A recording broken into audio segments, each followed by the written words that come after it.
Halo anak-anak hebat, Assalamualaikum warahmatullahi wabarakatuh. Berjumpa lagi bersama Bu Vika di mata pelajaran Pendidikan Agama Islam dan Budi Pekerti. Kali ini kita akan masuk di bab selanjutnya, yakni sabar dalam menghadapi musibah dan ujian. Adapun tujuan pembelajaran kita pada hari ini, yakni 1. Membaca dan memahami Quran Surat Al-Baqarah ayat 155 sampai 156 dan Quran Surat Ibrahim ayat 9. 2. Menganalisis hadis terkait ujian dan musibah. 3. Mengidentifikasi makna sabar dalam menghadapi musibah dan ujian berdasarkan Quran Surat Al-Baqarah ayat 155 sampai 156 dan Quran Surat Ibrahim ayat 9. 4. Menafsirkan makna ayat tentang sabar dengan bahasa sendiri. 5. Menunjukkan sikap sabar, tawakal, dan tabah. Anak-anak hebat, sebelum kita masuk pada surat-surat yang menjelaskan mengenai sabar, kita belajar dulu tentang apa sih musibah, sabar, dan tawakal itu.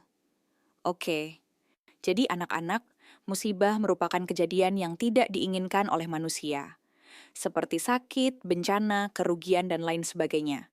Namun, umumnya musibah dipahami selalu identik dengan kesusahan. Padahal, kesenangan yang dirasakan pada hakikatnya musibah juga. Dengan musibah, Allah hendak menguji siapa yang paling baik amalnya. Kemudian yang kedua, ujian. Ujian merupakan cobaan untuk menguji kualitas iman orang yang mendapat ujian atau cobaan. Diharapkan bersikap sabar dalam menjalani apa yang sedang menimpa dirinya. Sabar berarti menahan diri dalam melaksanakan sesuatu dan meninggalkan sesuatu. Kemudian ketika seseorang mengalami musibah, selain dianjurkan untuk sabar, seseorang juga dianjurkan untuk tawakal. Tawakal bukan berarti penyerahan mutlak nasib manusia kepada Allah semata. Namun penyerahan tersebut harus didahului dengan usaha manusia. Nah, setelah kita mengetahui apa itu musibah, ujian, dan tawakal, sekarang kita masuk pada ayat Al-Quran yang membahas tentang sabar. Nah, kira-kira kalian ada yang tahu belum? Surat apa saja itu? Betul, Surat Al-Baqarah dan Surat Ibrahim. Sekarang, ayo anak-anak, kita baca kedua surat tersebut.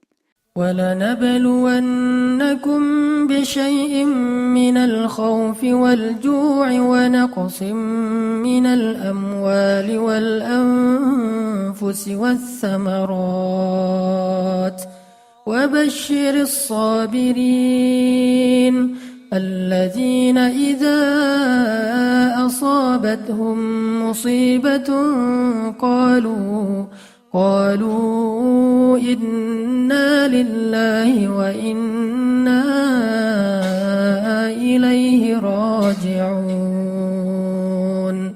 ألم يأتكم نبأ الذين من قبلكم قوم نوح وعاد وثمود والذين من بعدهم لا يعلمهم إلا الله جاءتهم رسلهم بالبينات فردوا أيديهم في أفواههم وقالوا إنا كفرنا بما أرسلتم به وإنا لفي شك مما تدعوننا إليه مريب.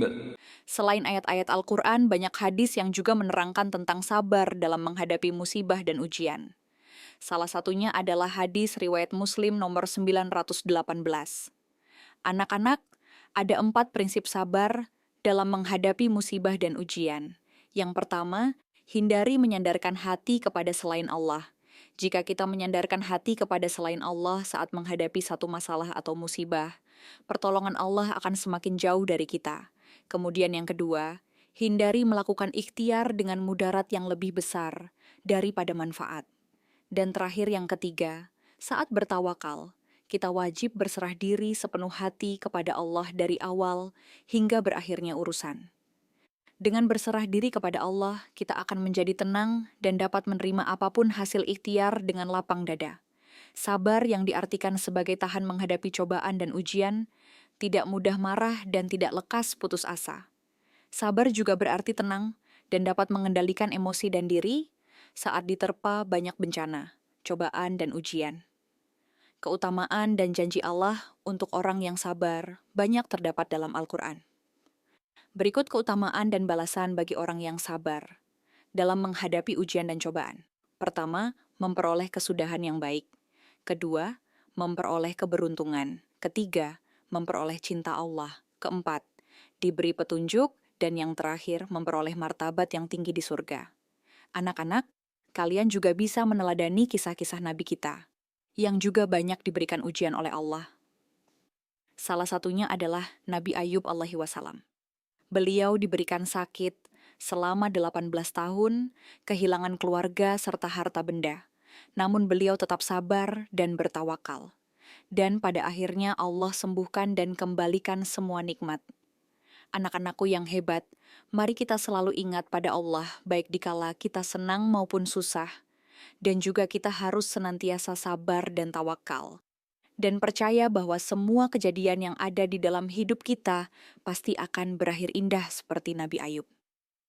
Anak-anak, sekian materi kita hari ini. Tetap semangat dalam menjalani hari dan senantiasa menjaga kesehatan. Dan jangan lupa untuk beribadah. Terima kasih sudah mendengarkan penjelasan Bu Fika. Bu Fika akhiri. Wassalamualaikum warahmatullahi wabarakatuh.